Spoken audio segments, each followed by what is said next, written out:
Small city school districts are hurting from resource disadvantages. That's according to a new report from the Association of School Business Officials. It says districts already strained by limited tax bases are owed more funding due to foundation aid. This was the subject of a recent lawsuit which argued the state is not doing its job to provide a sound basic education. Joining me now to talk more about the report is Michael Borges. He's the executive director of the ASBO New York. Welcome, Michael. Good to see you as always. Thank you for having me. So this report's interesting because I think it confirms what a lot of people kind of knew already, but you had some of the data here to back it up, that if you're in a small city in upstate New York, typically you don't have a very big tax base in order to fund your schools. So where that money is going to have to come from is from Albany, from the state government, that is. Right. So small cities, there are about 57 of them throughout the state. About 36 of them are high need school districts. And what we mean by high need is they have low tax base, and they have high needs in terms of number of students, in terms of English language learners, those with disabilities, living in poverty. So of the 57 throughout the state, 36 of them are considered high needs. And they are owed about $2,600 per pupil. So they are owed more in foundation aid than any other type of school district, including New York City. And when we say owed, what does that mean? Just right. In terms of the funding gap between what a district of this size and needs would require? Yes, so as you recall, and you mentioned earlier about the court case, which is a follow-up to the Maestro court case, is a follow-up to the CFE decision back in 2007, I think it was.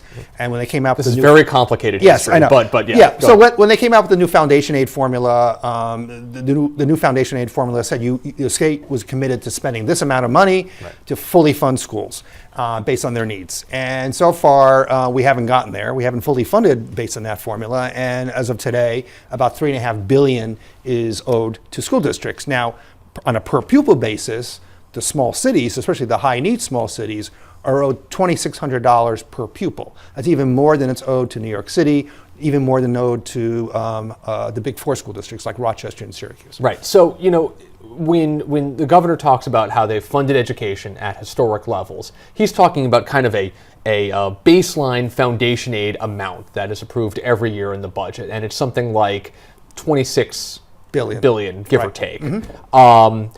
And the problem with that, with relying on that number, though, at least as far as folks who kind of track where all the spending is going, is that it's not necessarily going to the right locations. Is that correct? Well, the thing is that as our aid is going up, also our costs are going up. And so, for instance, like every year when our contributions, the school district's contributions to the pension funds go up, it's taken right off the top of our school aid. So like this past year, I think the school aid increase was around $860 million.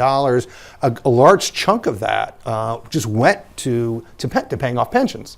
So we had to put things in perspective in the sense that yes, we're getting steady increases in school aid, but it's not catching up to either inflation or our operating costs, and not classroom expenses either. And it's not getting to, we're still behind. Yeah, we're still behind the eight ball when it comes to funding those high need school districts that need it the most, like small cities. So how much money are we talking about here altogether?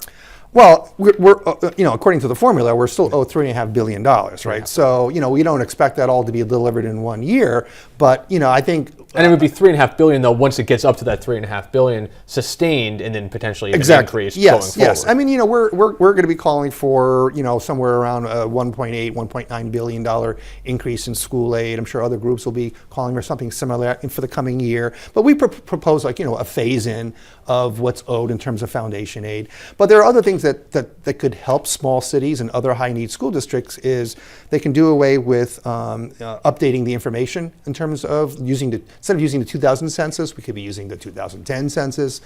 We could be removing the caps. Why are they not using the 2010 census? I don't know.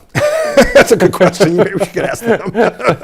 I mean, if you just use more current... That was from 18 years ago. Yeah, I know. It's pretty out of date. Yeah, and the problem is that... It's going to be out of date in another 2 years. Yeah, exactly. So, I mean, I think what we should be doing is just use more current information that will highlight the rising poverty in small cities. Because if you look at small cities, their poverty rates and their academic achievement rates are equal to the big four. Their graduation rates are equal to New York City. So they are, from any standpoint, whether it's academic academic achievement or finances. They are suffering in a lot of different ways, and we need to drive more money to those small city school districts as well as all high need school districts. And they have all the strains of a big city, as you mentioned, right? Without some of the advantages that some of the larger cities certainly bring to the table, especially like New York City. I mean, when you talk about a small city school district, one of the prototypical ones to my mind comes like Utica, for instance. Exactly. Which has a real problem with its tax base currently, and certainly has a lot of students who do not necessarily speak English at home,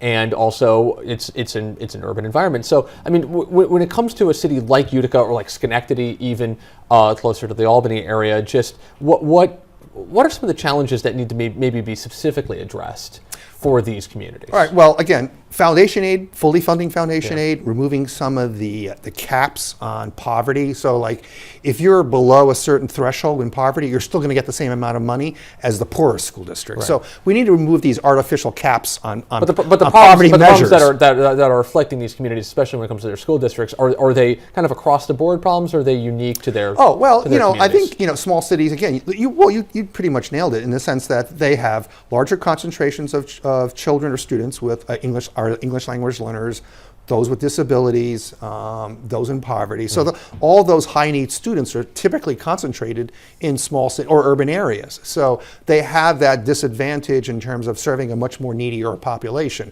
I think one of the other sort of handicaps that they're operating under is that when it comes time to borrowing money for capital improvements, they're also at a disadvantage compared to other school districts. Why is that? So in the Constitution, there's a debt limit ceiling.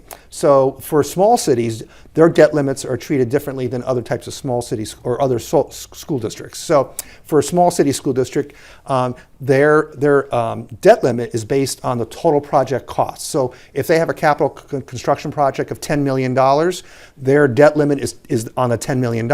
Whereas with other school districts, it's $10 million minus whatever building aid or state aid they get. But I got to imagine that's in place for a reason, so they don't default ultimately, right? Well, no, I mean, no school district is going to default. I mean, I've never heard of a school district defaulting on its obligations, and that hasn't happened. But they are at a disadvantage. I mean, they have older buildings, they have older infrastructure, they are much more needy school districts, and yet they have these artificial barriers in terms of like borrowing money to upgrade their facilities, upgrade their technology and everything else. We just want a level playing field by putting small cities on the same as everybody else. We got 2 minutes left, and I'm going to ask you a question that we really can't answer in 2 minutes, so forgive me. Apologies in advance. But why are we still funding school districts based on the property tax revenue? I mean, I think that's kind of the overall issue here, right? Where this is something that's kind of based, as far as I can tell, based on kind of an agrarian agriculture way of funding schools from the 18th century, 19th century, really. So, I mean, why hasn't there been a broader discussion about maybe shifting school districts away from being funded on the basis of property value? Oh, well, that's a more than a 2-minute answer. Yeah, I'm aware. I know. I saved it for the end. I think it's difficult for for government to think outside the box when it comes to solving problems. I think government in general tends to react to issues as opposed to thinking proactively. There are other ways. Other states fund their school districts differently. Whether it's a sales tax or an income tax or whatever. So there are different ways of doing it. We've just been getting along with property taxes ever since the beginning. I think it's something worth looking into. But again, we have to do it in a way that doesn't have any negative impacts on schools and their children. Right, certainly phasing it out would be pretty complicated, to say the least. Yeah. And where would you find another tax? But that is another discussion for another day. Michael Borges, I want to thank you very much for joining me. Thank you for having me. Interesting topic, so I appreciate it.